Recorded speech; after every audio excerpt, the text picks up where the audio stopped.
Hello Octalysis Primers. Today I'm going to introduce another high-tier game design technique. As you know, there are different tiers of game design techniques. The tier ones are the easy ones that most people know about. Points, badges, quests, things like that. A lot of people know about it. It's also easier to implement. And the higher tier game design techniques are a bit more advanced.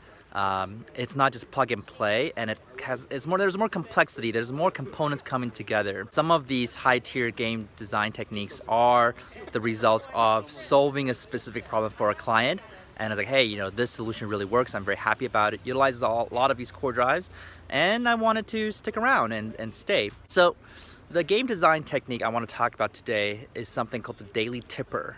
The context is this: there's a lot of websites that are like basically two marketplaces, the two ways. And this is what we call asymmetrical game. Most games are symmetrical. Both sides, has the same exact rules, and they try to win with those rules. So like games like basketball, football, those are symmetric. Everyone has the same rules. But then you have the asymmetrical games, kind of like hide and seek. Both sides have different rules to play, but somehow they need to intermingle together, and both sides still need to have fun. You can't just optimize one side and optimize another. They need to both be optimized together. It's an asymmetrical game.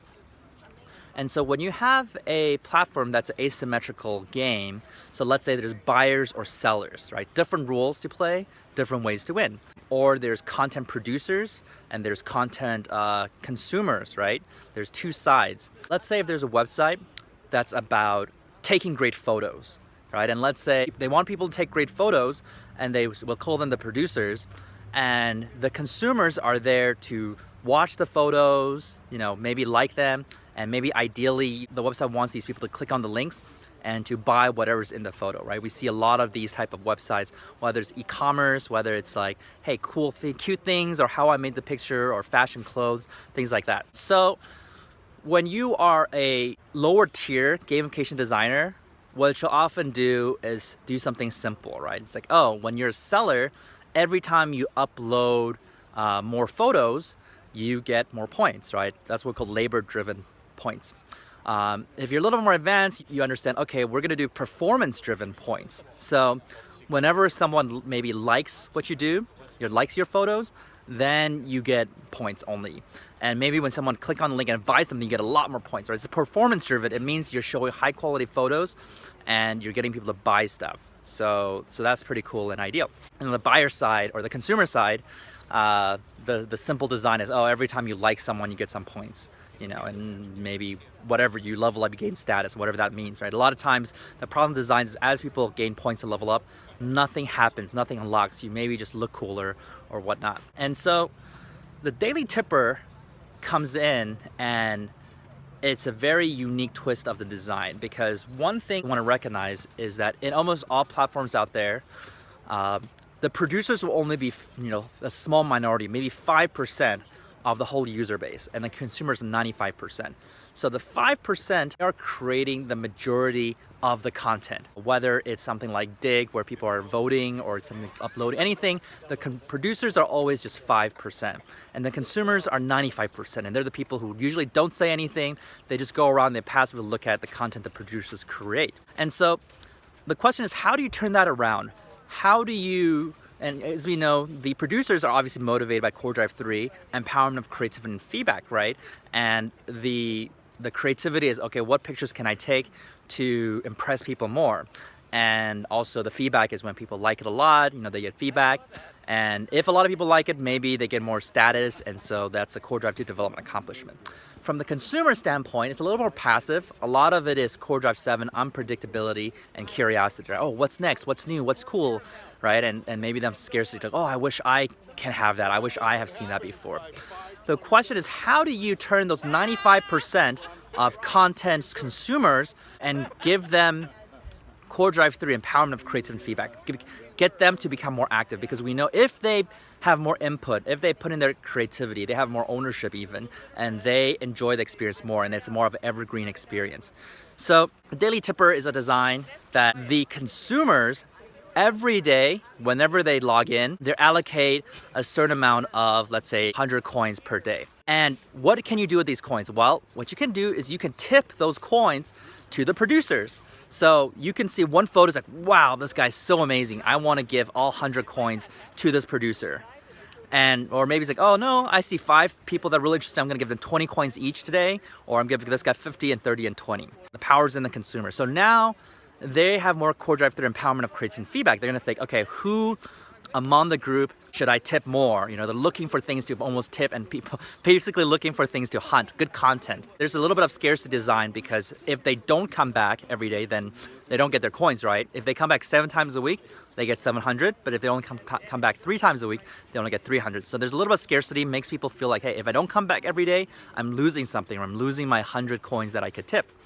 Now, what can the producers get with those coins? Well, the producers can use those coins to purchase boosters and upgrades, right? And this is just an example of how the daily tipper could work out. You can use your own variation depending on your designs. But let's say the producers, they take the coins and they can upgrade, right? Before they can only show a picture as their profile. Now they can show a video. It's like, hey guys, I want to tell you what I'm all about. I love these things. Like, check out my profile. Please tip me every day, you know, etc. Maybe they get gold frames around their picture so it stands out more among all the other pictures. Maybe they get priority in the search ranking, right? So their picture always is very high. And as a result, when they get coins and they upgrade, right, they do power-ups, they can attract more consumers, in which case they can get even more coins to power themselves. So success breeds success, right? The gameplay is getting coins to level up and then be more attractive and then level up even more, and then you can beat other high-quality producers. Now, the consumers, as they keep leveling up, they keep tipping all the time. You can even combine this with the other game technique we talk about in Octalysis Prime, which is the bandwagon streak, right? You could say, well, the consumers level up if they can predict what other consumers will tip. So that's just another video, you could say, or that's just stuff that you can think of on your own. But let's say as they keep tipping, they level up and they go from, 100 gold coins a day to 200 a day to 300 to 1,000 a day. They're a high-level consumer, right? So they gain more power, they gain more votes, you could say, as they keep doing the desired action and as they level up. Which means that if you are a top-level consumer, suddenly all the top-level or all the producers, they want to go and suck up to you. Say, hey, I just uploaded this cool thing. Check it out, please. Please give me some coins. Well, now you turn that around, because before it was only the producers creating things and the consumers are their fans. Like, oh, I love all your photos. I love the things you have. So they're automatically fans, but it's a rather passive experience for the consumer. Now, if you're a very successful high-level consumer, the producer will go also and suck up and make friends with the high-level consumers. And the producers, obviously, as they keep leveling up, they get more tools, they will build their natural fan base, right? People who naturally, intrinsically love their work, like their photos.